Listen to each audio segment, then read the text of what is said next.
مساء الفل عليكم يا جدعان. انا احمد شريف من قناه امبراطور الكلام، والنهارده معانا موضوع تقيل بزياده. النهارده هنتكلم عن الاهلي في كاس العالم للانديه. هنتكلم عن اول مره دخل فيها البطوله لحد مشاركته سنه 2025، وكمان هنشوف الفرق العربيه اللي شاركت وهيعملوا ايه، وكمان ممكن مين فيهم ان هو يقدر يوصل لادوار اعلى من التاني في البطوله. اهم حاجه بس قبل ما نبدا لازم تعمل لايك واشتراك، واهم حاجه الاشتراك. اهم حاجه اي حد يخش الفيديو لازم يعمل اشتراك.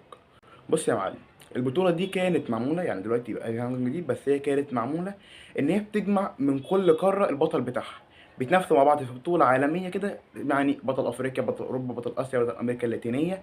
كله بيتجمع في بطولة، والبطولة دي بدأت اللي هي تتعرف يعني سنة 2000، بس بدأت تتنظم أصلا عشان كان فيها مشاكل كتيرة جدا وتعديلات كتيرة جدا. فبدأت إن هي تتشهر فعلا في 2005، وبدأت في 2005، والبطولة بقت سنوية وكل سنة بتتعمل. وكل الفرق بتحلم بيها لو كسبتها بتنقل اي فريق، لان هو بقى بطل العالم حرفيا، ما يقدرش ان ده كاس العالم للانديه. ودايما البطوله دي بتكون متقسمه الى، علشان البطوله عشان انت اوروبا، عشان دوري ابطال اوروبا هو اعلى بطوله في الانديه يعني، فهو بيكون الاولاني اللي هو بيكون في النهائي على طول.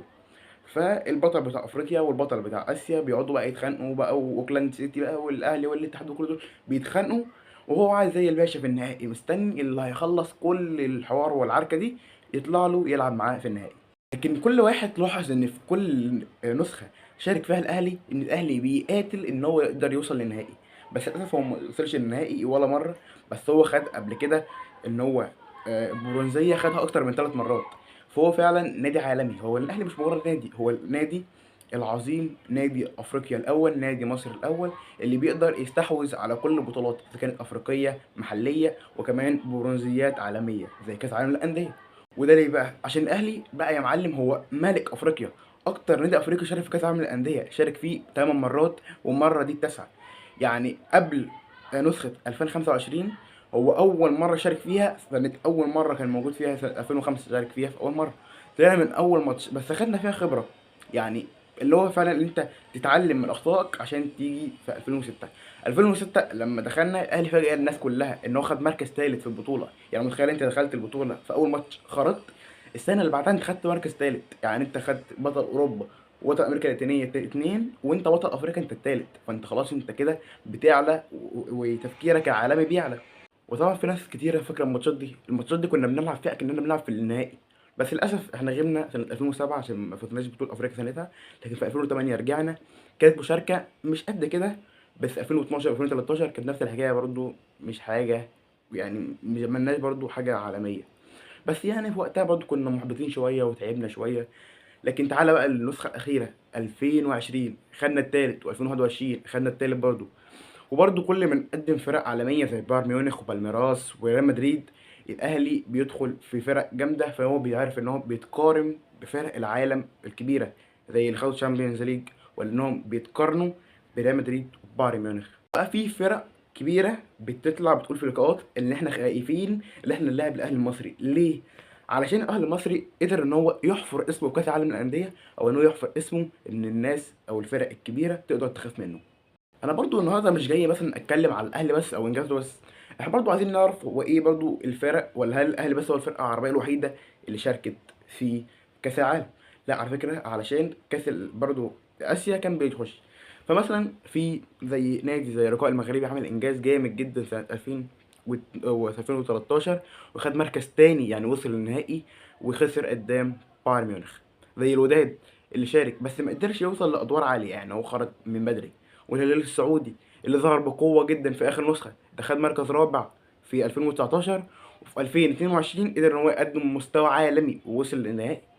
زي برضو الاتحاد السعودي شارك سنة 2005 وكان جامد جدا، ووقتها وصل لنص النهائي وخد مركز رابع. السد القطري، وده كان أول فريق قطري، أو مثلا أول فريق قطري شارك في واحدة من الأندية، خد مركز ثالث سنة 2011. ودي كانت مفاجأة كبيرة جدا، إن بس مش العرب، هو برضو قطر كانت لسه برضو بتجهز كأس العالم والحاجات دي كلها. فكان يعني حاجة كبيرة جدا إن هم ياخدوا مركز تالت.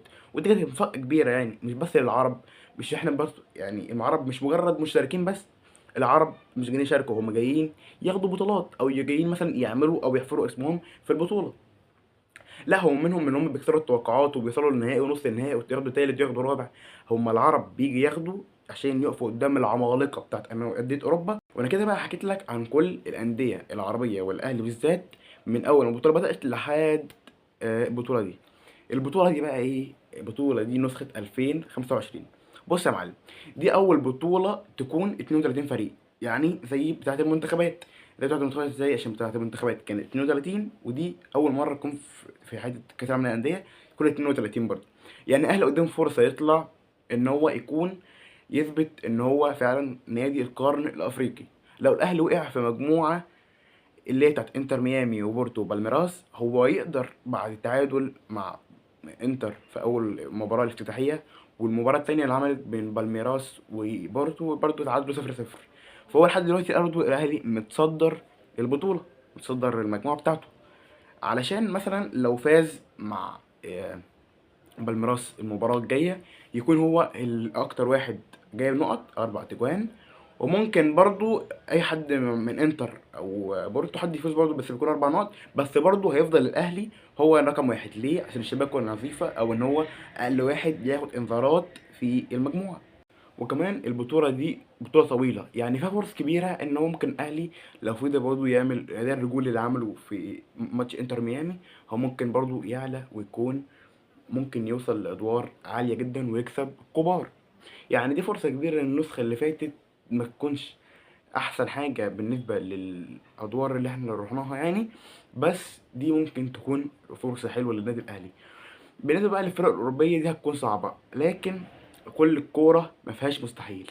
يعني شوف المغرب عملت ايه في كأس العالم للأندية، ليه الأهلي ما يعملش زيها؟ ممكن يوصل لنص النهائي، بس دي احتمال صعب جدا، ولازم كل واحد ما يبقاش أناني. أنا مش قصدي على حد، مش قصدي على لاعب، ما بقولش على لاعب بعينه، بس لازم كل واحد يفكر في فريق قبل ما يفكر في نفسه. برضه مش احنا الفرقة العربية الوحيدة اللي في البطولة، احنا معانا فرق تانية أكبر، زي مثلا مش أكبر مننا، هو فرقة برضه كبيرة. الهلال مثلا، الفريق ده جاي بأسلحة تقيلة قوي، معاه صفقات بالملايين. الصفقة واحدة بس ممكن تتخطى 100 مليون. هو واحد معاه فلوس جاب مليارات، معاه بونو، معاه كولوبالي، معاه ناس تقيلة قوي، معاه متروفيتش، معاه ناس بجد. الهلال السنة دي تقيلة جدا. كمان ده غير الترجي التونسي، وغير الوداد، وبرضه غير الأهلي، غير الهلال. فكل فرقة عربية عندها فرصة كبيرة، بس أكتر طبعا إن هما الهلال اللي شارية صفقات بالمليارات. وبرضه فرصة كبيرة برضه للأهلي، إن الأهلي مش أي فريق، الأهلي نادي عظيم وكبير. ودي العم برضه، وأنت سايبني كده عمال أتكلم كلام قد كده وما عملتش ولا لايك ولا اشتراك. اعمل لايك واشتراك، وقول لي تعليق، قول لي برضه إيه رأيك في الأداء، ولا إيه رأيك في الكلام اللي أنا بقوله. وأهم حاجة الاشتراك، أهم حاجة الاشتراك. ممكن تعملش أي حاجة بس لازم تعمل اشتراك. تعال نرجع للموضوع. اتكلمنا في كل حاجة إلا حاجة واحدة بس، هي دي اللي أنا عايز أشيلها للآخر، وهي لو هنعمل تخيل كده معايا لو الاهلي فعلا خد البطوله.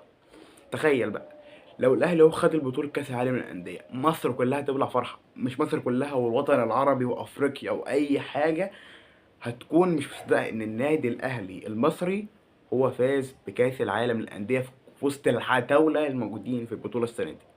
هلاقي الناس ماشيه باعلام في الشارع، ومش في شارع مصر بس، في كل العالم، لان الاهلي فعلا عمل معجزه.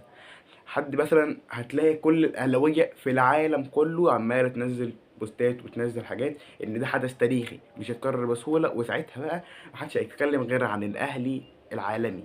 الاهلي ما بقاش خلاص مصري، الاهلي بقى عالمي، خد بطوله كاس العالم للانديه. فبقول لك تخيل كده، وممكن تقول رايك بس في الكومنتات، هل ده ممكن يحصل ولا مش ممكن.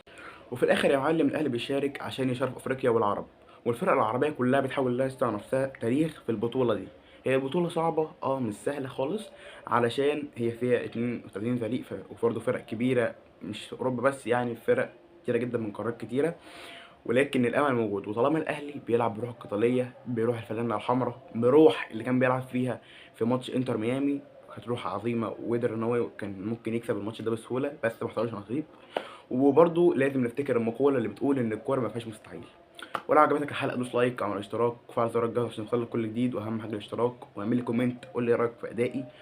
والحلقة دي ما فيهاش ضحك كتير، بس إن شاء الله كل الحلقات الجاية تكون أحلى من دي. ولازم تصلي على النبي وتوحد الله، وسلام.